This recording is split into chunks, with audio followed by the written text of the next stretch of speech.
Now we will be discussing security issues related to wireless networking. With wireless networks, the most important thing here is our wireless access point. The wireless access point is a device with which we gain access to the network wirelessly.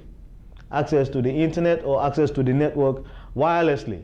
Usually a device we have set up on the facility to put the signals in the air. So the first thing to consider is the antenna placement. Where do we place the antenna? We have to give considerations for physical security. You don't want to put your antenna where somebody could just walk in, grab the antenna and walk away. So you want to have physical security for your antenna. You also want to ensure that all users of that antenna have good signal coverage. So you must do what we call a site survey. You carry out a site survey to determine the best position possible such that all your users have very good access and signal strength. Then you have to give consideration to the default parameters that ship with the access point. Parameters like the SSID, the Service Set Identifier. This could be in many cases just the product name itself. You want to change that. You also want to change the default ID and the password with which the router is managed. You want to change all this because if you leave those, somebody scanning the environment to see available networks could simply learn the name of the device and check out online the default parameters for such a device. So you want to change your SSID, you want to change the account name, you want to change the password. When you change the SSID, it is also good practice, you don't have to give it your name. So someone does not know it's for you to specifically target you. Some random names and numbers could be used. Our SSID, that is the Service Set Identifier, a name to identify your service when you're searching for available networks. Best practice is to prevent some other people scanning and determining your SSID. In many cases, by default, it's enabled. So we could disable the broadcast. You could disable the broadcast such that somebody scanning to see available networks do not see your SSID. If you want to increase the spread of your signals or reduce the spread of your signals, then you have to alter your power level controls.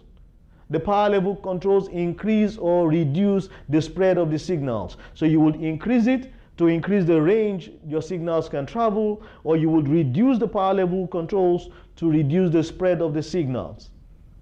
You also could determine that you will need to do access control for your access point. Then we do MAC filtering, the ability to limit access to the access point based on the MAC address. The MAC address is a unique set of numbers for every device that can connect to your wireless access point or a network. So you could enable MAC filtering based on the MAC address of the device to prohibit or limit what devices have access to your wireless access point. When users attempt to connect to your wireless access point, they could also have captive portals. This is where an interface could be through the browser where they must identify themselves, provide their credentials, their username and ID and password before they're able to have access to the network. We call these captive portals. Encryption for our wireless access point is also very important. We have several types of encryption. We have WEP, WPA, and WPA2. WEP is the weakest form of encryption. It is not advised these days to have WEP. It can easily be cracked. WEP is vulnerable to the IV attack, where it keeps it keeps the credentials constant, so they can easily be cracked. Rather, we will prefer to do WPA, and WPA depends on TCP. WPA depends on TCP, the Temporal Key Integrity Protocol. However, some people have been able to compromise that, so we moved over to WPA2. WPA2 depends on CCMP. Till date, this is the strongest form of encryption we have. So if your devices could support either WPA or WPA2, it is better to have these than it is to have WEP. Whatever you do, you must ensure you have some form of encryption on your access point. Otherwise, your access point could be used to launch attacks on the internet or to upload prohibited material on the internet.